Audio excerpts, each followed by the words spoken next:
I'm 29 years old, and yesterday I forgot my girlfriend's name for 30 seconds. I stood in our kitchen, looking at this beautiful woman I've loved for 5 years, and I couldn't remember what to call her. She saw it happen, watched my face go blank, watched me search for something that should have been automatic. We both knew what it meant. The neurologist had warned us this day would come. If you think Alzheimer's only happens to elderly people, if you've noticed someone young struggling with memory, or if you love someone whose mind is slipping away, please listen to my story. Because I'm recording this now while I still can, while I still remember who I am, and while I can still warn you about the signs everyone missed. My name is Natalie Chen. I'm 29 now, but this story starts when I was 27. I was a senior software engineer at a tech startup in Seattle, the kind of place with ping-pong tables and kombucha on tap that everyone pretends makes up for 60-hour weeks. I was good at my job, really good. I could hold entire system architectures in my head, debug code others had given up on, solve problems in elegant ways that made my team lead joke I was showing off. I'd graduated from MIT at 21, youngest in my class, that gifted kid who never quite learned to study because everything came so easily. Emma and I had been together since we were 24. She's a photographer, the artist to my engineer, the one who reminded me there was a world beyond screens and code. We had this tiny apartment in Capitol Hill with exposed brick and a view of the Space Needle if you stood on the balcony and leaned just right. Life was pretty perfect, honestly. We had plans: marriage in 2 years, kids by 35, maybe a house on one of the islands. Emma wanted to open her own studio. I was being groomed for tech lead. We were those annoying young professionals who had it all figured out. The first sign was so small, I laughed it off. October 2022, I was working on a critical feature for our main product, a machine learning algorithm I'd been developing for 3 months. I came in one Monday and looked at my code like I'd never seen it before. Not just confused, completely blank, like someone else had written it. Just weekend brain, I told myself. Grabbed coffee, took a walk, came back. Still nothing. I had to read through my own documentation to understand what I'd built. Then there were the meetings. I'd sit in sprint planning, agree to tasks, then have no memory of the conversation an hour later. My teammate James would reference something I'd said, and I'd have no recollection. Started keeping obsessive notes, recording meetings on my phone. "You're burning out," Emma said when I told her. "You've been working too hard." That made sense. Tech burnout is real, especially in startups. I took a long weekend, went hiking, did yoga, all the self-care things. Came back feeling refreshed, but still foggy. November brought the navigation problems. I'd driven to our office every day for 2 years, but one morning I got completely lost 3 blocks away. Not just turned around, I couldn't recognize anything. The buildings looked foreign. I pulled over and cried, eventually using GPS to get to a place I could see from my apartment. "Maybe you need glasses," Emma suggested, "or more sleep." But it wasn't vision. It was like my brain couldn't process spatial information correctly. I'd reach for my coffee mug and miss, walk into door frames, forget which floor we lived on. By December, I was making mistakes at work, real mistakes. Pushed code that broke production twice in 1 week. Forgot to attend a client presentation I'd prepared for. My team lead, Marcus, pulled me aside. "Nat, what's going on? This isn't like you." I broke down in his office, told him about the memory issues, the confusion. He immediately gave me 2 weeks off. "See a doctor," he said. "We need you at 100%. The first doctor, my primary care physician, ran basic blood work, everything normal. "You're 27, she said. Maybe anxiety? Depression can affect memory? So I saw a psychiatrist, started anti-anxiety medication, went to therapy, talked about imposter syndrome, fear of failure, all the things that might explain why my brain was betraying me. But it got worse. January 2023. Emma found me in our apartment building's garage, sitting in my car, crying. I'd been trying to leave for 20 minutes, but couldn't remember how to start the engine. Not nervous, not anxious. The knowledge was just gone. We sat there together while she walked me through it. Turn the key, press the brake, shift to reverse. We need a neurologist, she said. The first neurologist did an MRI, came back mostly normal, maybe some slight abnormalities, but nothing definitive. Probably stress-related, he said. You're too young for anything serious. But Emma started documenting everything. She'd video me trying to do simple tasks, photograph the notes I left myself everywhere, record our conversations when I'd ask the same question 3 times in an hour. She created a file labeled Natalie's symptoms that would eventually become evidence no doctor could ignore. February was when I forgot Emma's birthday. Not just forgot to buy a gift. Forgot the concept that she had a birthday. She mentioned it that morning, casual. Can't believe I'm 28. And I stared at her blankly. Birthday? I said.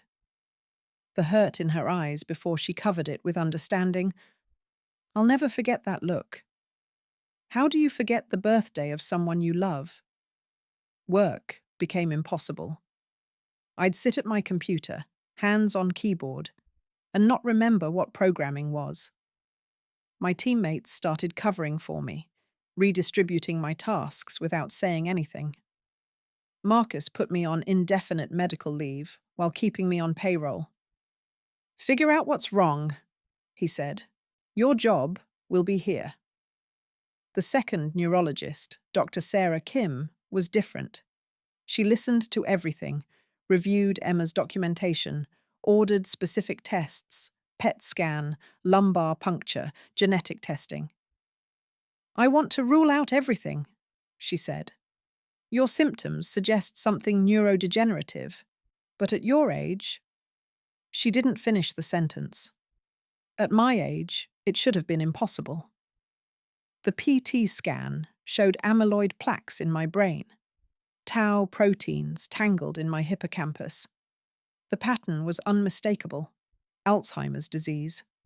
But I was 28 years old. This can't be right, the radiologist said. We need to repeat the test. So we did. Same result. The lumbar puncture confirmed it. Abnormal levels of amyloid and tau proteins in my cerebrospinal fluid. The genetic testing revealed the cause. I carry 2 copies of the APOE4 gene, plus a rare mutation in the PSEN1 gene. The genetic lottery from hell. Dr. Kim sat with us for 2 hours explaining. Early-onset Alzheimer's, before age 65, affects about 5% of all Alzheimer's patients. But onset before 30, that's less than 1% of the 1%, maybe a few hundred people in the entire country. How long? Emma asked, holding my hand so tight it hurt.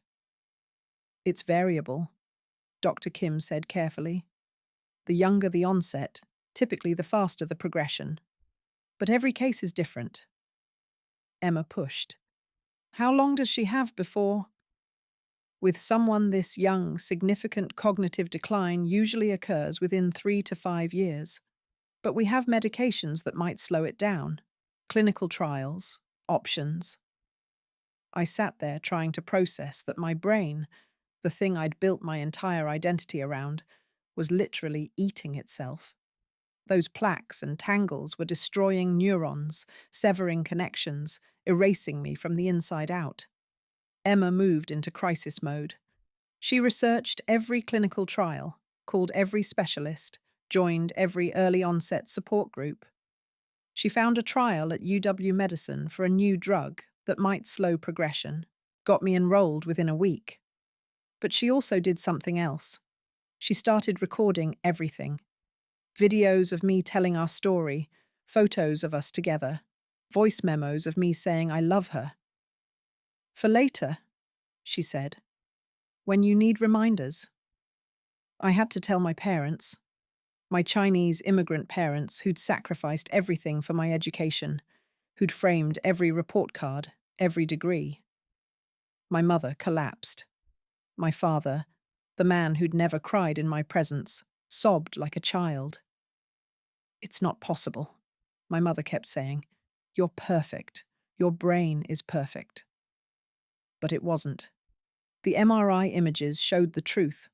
My hippocampus already shrinking, the temporal lobes beginning to atrophy. My perfect brain was dying. Work had to be informed for insurance purposes. Marcus cried when I told him. My team threw me a party. Not a goodbye party, they insisted. Just a we love you party. They created a video compilation of all my code commits with messages about what each one had taught them. Your legacy? James said. Your brilliant solutions will outlive all of us.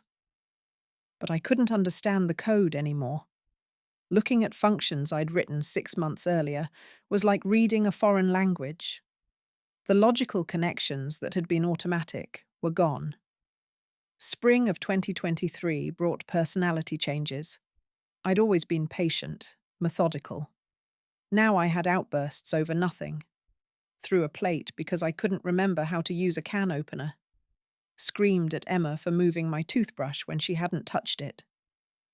It's not you, Emma would say after, holding me while I cried. It's the disease. But how do you separate yourself from your brain? If my brain is sick, aren't I sick? If my brain is dying, aren't I dying? I started getting lost in our apartment. The bathroom door looked identical to the bedroom door. I'd stand in the hallway, touching each one, trying to remember which led where. Emma put up signs with pictures: toilet, bed, kitchen. Our home became a memory care unit. The clinical trial drug made me nauseous, but might have been slowing things down. Hard to tell. How do you measure the speed of forgetting? But I was still me, mostly. Still knew Emma, my parents, our life together. The recent past was gone, but the deeper memories remained, until they didn't. July 2023, I looked at a photo of Emma and me at Pike Place Market and didn't recognize the woman standing next to her. Who's that? I asked. Emma's face crumbled. That's you, baby. That's you. I stared at this stranger with my face, wearing my clothes, holding Emma's hand. She looked happy. I wondered if I'd ever been that happy. The neurologist recommended I stop living alone while Emma was at work. But we couldn't afford professional care, not yet. My parents moved in. My mother quit her job to watch me during the day. She'd been a nurse in China before immigrating, never got licensed here, worked in a grocery store instead. Now she was my nurse, after all. She created routines to help me remember. Morning pills in the blue container, afternoon pills in the red. Breakfast at 8, lunch at 12, dinner at 6. Everything scheduled, structured, labelled. But I'd still find myself standing in the kitchen at 2 p.m., starving, with no memory of eating lunch an hour earlier. Or worse, I'd make lunch again and again, confused why there were dirty dishes. Emma started sleeping less, watching me more. I'd wake at 3 a.m., convinced I was late for work, try to get dressed. She'd gently guide me back to bed. You don't work anymore, remember? I didn't remember. The day I forgot Emma's name completely, not for seconds but for hours, she finally broke. I found her in the bathroom, sobbing so hard she couldn't breathe. I'm losing you, she kept saying. You're right here, but you're already gone. I wanted to comfort her, but didn't know how. This crying stranger seemed sad, and that made me sad. But I didn't know why she was in our bathroom. It's October 2024 now. I'm 29 years old. I'm having a good day, which means I remember Emma is Emma. I remember I'm sick. I remember enough to be scared. Emma helps me record these videos on good days. She types while I talk because I can't remember how keyboards work anymore. She says it's important to document this, to help others understand that Alzheimer's isn't just an old person's disease. The progression has been faster than anyone expected. Dr. Kim thinks it's the combination of genes, the young age, maybe just bad luck. I can't live alone anymore. Can't drive, can't cook, can't remember if I've taken my pills or brushed my teeth. But there are still moments. Yesterday, I heard a song from our first date, and suddenly I was there. The dive bar in Fremont, Emma in her leather jacket, the way she smiled when I said I didn't dance, but I'd dance for her. The memory lasted maybe 30 seconds before it dissolved, but for those 30 seconds, I was myself again. Emma quit her photography job to take care of me full time. We survive on my long-term disability, her savings, GoFundMe donations from strangers who read our story. She could leave. Should leave, probably. She's 29, beautiful, brilliant. She could have a life with someone whose brain works. You're still you, she tells me every morning. Sick, confused, scared you, but you. And I love every version of you. My parents come every day. My mother sings Chinese songs from my childhood, and sometimes I sing along, words I didn't know I remembered. My father reads to me in Mandarin, stories he read when I was small. The language comes back sometimes, older than the plaques and tangles. The startup team visits. They bring laptops, show me the products built on code I wrote. Your architecture is still running, Marcus says, supporting millions of users. Your brain built something that lasts. But I don't understand what code is anymore. The laptop screen might as well show hieroglyphics. I smile and nod because they seem proud, and their pride makes me feel warm even if I don't know why. There's a moment, every morning, when I first wake up. Maybe 2 seconds, maybe 3, where I don't remember I'm sick, where my brain feels normal, where I reach for Emma and know who she is, where I am, who I am. Then reality crashes in, the confusion, the gaps, the fog. But those 2 seconds of clarity are worth the other 86,398 seconds of confusion. Emma is typing this as I speak, fixing my jumbled sentences, filling in words I can't find. She's crying but trying to hide it. I love her. I love her even when I don't remember her name, even when I don't remember my name. The love is deeper than memory, written in parts of my brain the plaques haven't reached yet. I want people to know this can happen. At 27, 28, 29. Your brain can betray you before you've had a chance to use it for all your dreams.